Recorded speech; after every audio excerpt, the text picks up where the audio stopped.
Today on Lazer Update, we meet Kelly Kaminski and learn about her journey to become an ASL professor. And later on, how do you like your shows? An all-at-once binge or a more old-fashioned style, one episode at a time? Find out what students think and more coming up next on Lazer Update.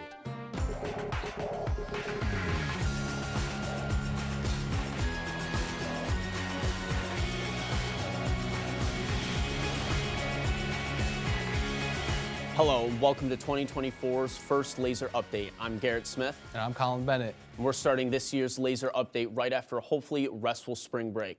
Colin, did you do anything exciting over break? Yeah, I went to see my grandparents up in Liverpool. It's pretty fun. Got to see them. How was yours? It was pretty good. Just kind of watched movies all week and did really nothing.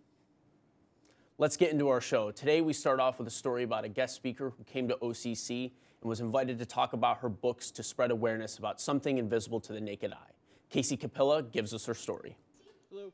Disability advocate and author Christina Irene visited Gordon Student Center here at OCC early in February to reveal what she calls hidden disabilities. Sean Eady, who is with Student Activities, he reached out to me via LinkedIn when he saw my most recent book being published. But I've been here about like 8 or 9 times. I love coming up here, always just a warm welcome, and really want to just get this message out as much as possible. Invisible disabilities are conditions that include cognitive difficulties, learning differences, mental health disorders, physical pain, fatigue, or other physical conditions that are not apparent to the onlooker but significantly impact one's daily activities. I think I'm more like an advocate or an educator, and I do it because I have them. But one of my general overall things that I like to really encourage people to do is use what's available.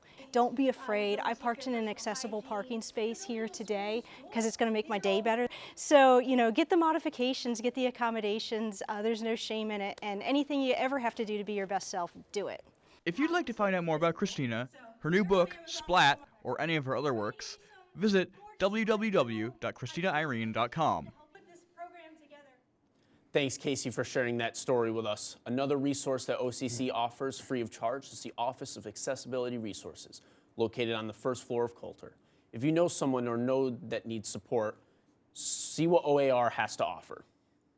If you've ever needed to take a language course or have taken American Sign Language, you may have met the former chair of the World Languages Department. Today, Lou Kaminski shares the story of this teacher's unconventional path from student to professor. Professor Kelly Kaminski has taught American Sign Language at OCC for 7 years now. But her first experience at OCC was not as a teacher and not even an ASL. I went to OCC when I was 18 years old in 1989.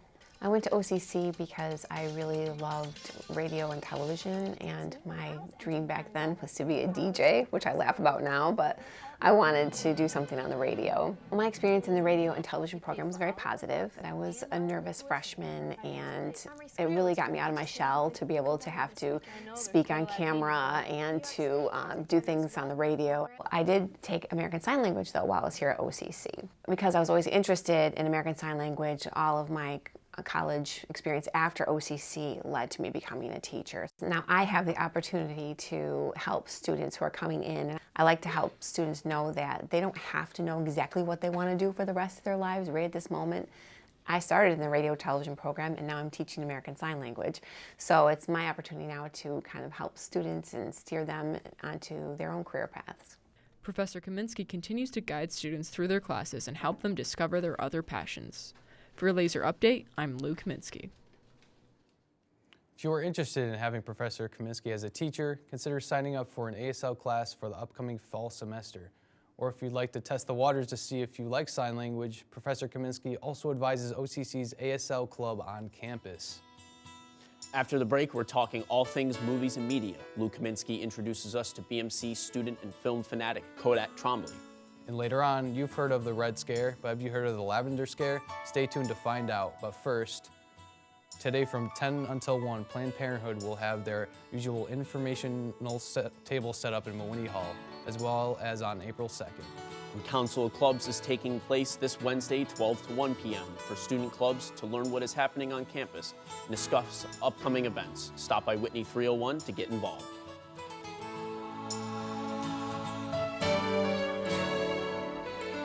thing that caught my attention first about OCC is when you are on campus, you forget that you're at a community college and you think that you're at a four-year institution. What I love about OCC the most is the diverse student population. Every semester it's different. The student experience and what they are bringing to campus is really what makes this experience unique. It really has broadened my scope in ways I can better help and serve students.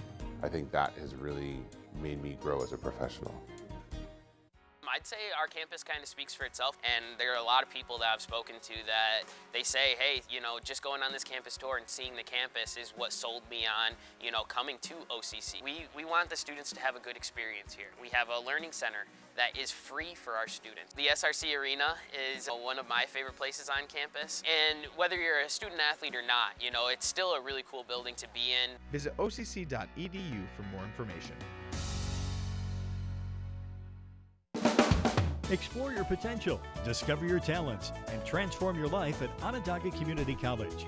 Onondaga provides a wide array of academic programs and state-of-the-art facilities with scenic views all across campus.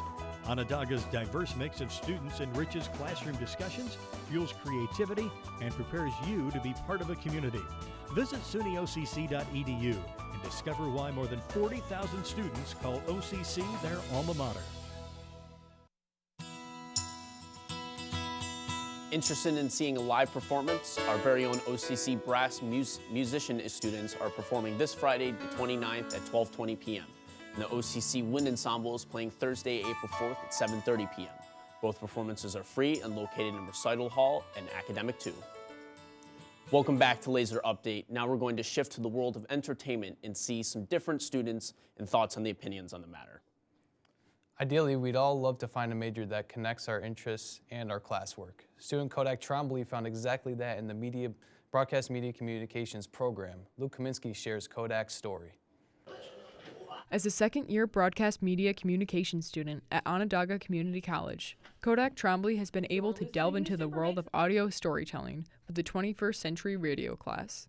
It allowed me to connect my interests to my schoolwork because for my personality segments, every single week I choose a movie to recommend to people. So it really gave me that outlet to talk about movies, and I love, love, love movies. My collection has 375 movies total, and that includes DVDs, digital copies, and VHS tapes. I am listening or watching videos or reading about movies or media. In my senior year of high school, I actually took a class called Hollywood History, which was taught by one of my history professors, and it really ended up sparking my interest in that more. It's just so cool to see how everything has progressed in what I grew up with versus what my parents grew up with. So it was just something I did for fun before, and then it really became something that I got invested in over the semesters. I just get to go to a completely new world, and I can just lose myself in that story, and it actually does help me as a creator because of all of those inspirations I have around me. I do use that in my writing.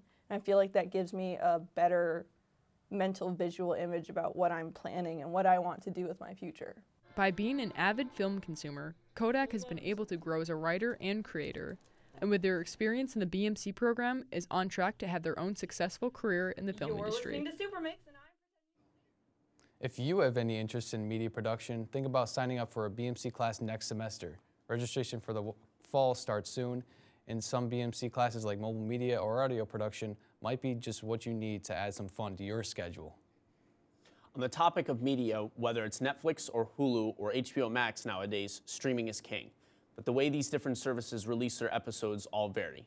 Lou Kaminski went out and asked our OCC students their thoughts on what they think the best way for these platforms to distribute their content.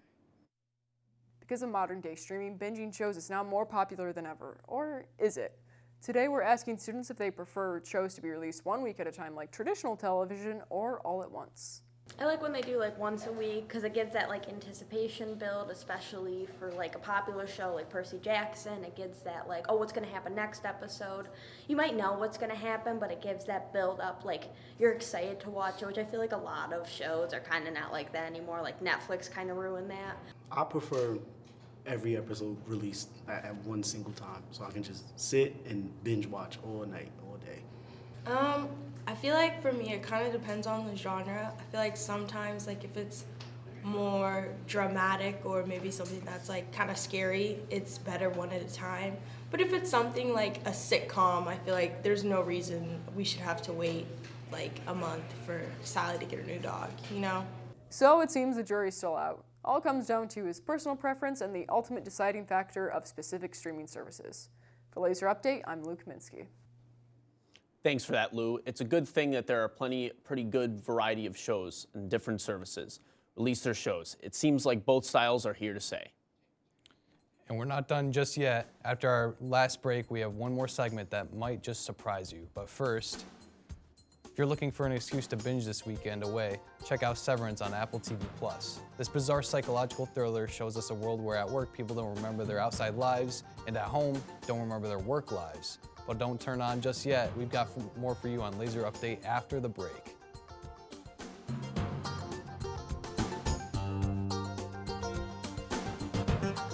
Recommend OCC to people if they're trying to find a more affordable route than a private school. And if they're intending on going to a four-year school, I feel like that's a smarter approach.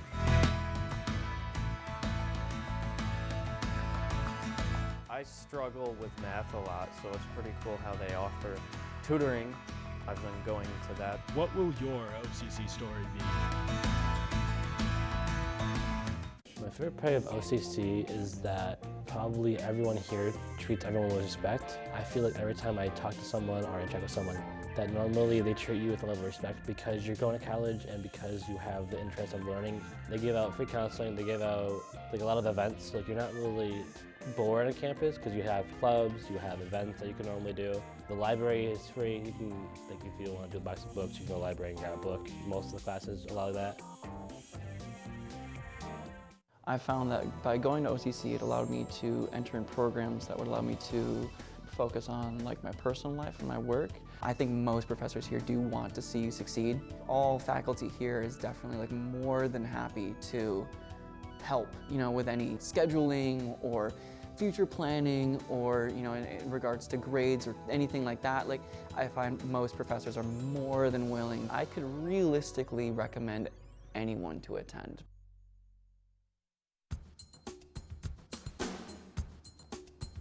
Have free time between classes? OCC is currently featuring Vanessa Johnson's Telling Fire exhibit, telling the story of West African tradition. Stop by the art gallery in the Ann Felton Multicultural Center to see her display.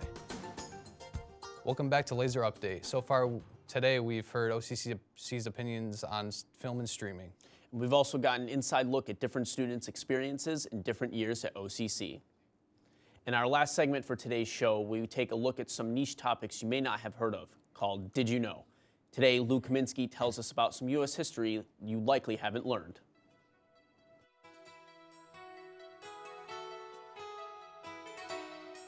On February 9, 1950, Senator Joseph McCarthy claimed to have a list of 205 known communists working at the State Department. The speech he delivered gave birth to a frightening era in the U.S. government and the nation known as the Red Scare. The Red Scare age, when everyone was frightened and paranoid of communists infiltrating their government and their lives, is something you've more than likely heard about. However, McCarthy's accusations of communists in the government were proven to be mostly inaccurate and more of a fear-mongering tactic than anything. So why is it that our schools never taught us about the other accusations McCarthy made? On February 20th, McCarthy spoke to the Senate about the specifics of people he thought to be unsafe risks to the national security, referring to homosexuality. This is what sparked the lesser-known but in no means less significant era known as the Lavender Scare. With President Eisenhower's executive order, the investigation, interrogation, and systematic removal of gay men and lesbians from the federal government became policy. The government taught Americans to fear homosexuals in the same way they were taught to fear communists. They were told these people were spies hiding right in plain sight, out to destroy their way of life. In the post-war years before the Lavender Scare, gay and lesbian culture had begun to grow in visibility. This made the community an easy scapegoat for the government to target. Any government employee could be subjected to questioning about their sexuality. People could be questioned based on anything, for so much as not being married, what they wore, or how they spoke. These employees were never allowed lawyers, and were told they would get off easily if they gave the names of other gay employees. It was nothing less than a modern-day witch hunt. Somewhere between 5,000 and 10,000 people lost their jobs because of the Lavender Scare, and many lost their lives. To the public, it seemed that vast amounts of young people suddenly resigned from their government positions without reason, and some mysteriously disappeared. Their deaths were not covered by any news outlets, and some were lied about in instances. A man named Andrew Ference was one of those people. He killed himself after being questioned for 2 days about his sexuality, and the government lied to Ference's family about his death, claiming he died from a serious illness. The Lavender Scare spread to all parts of life.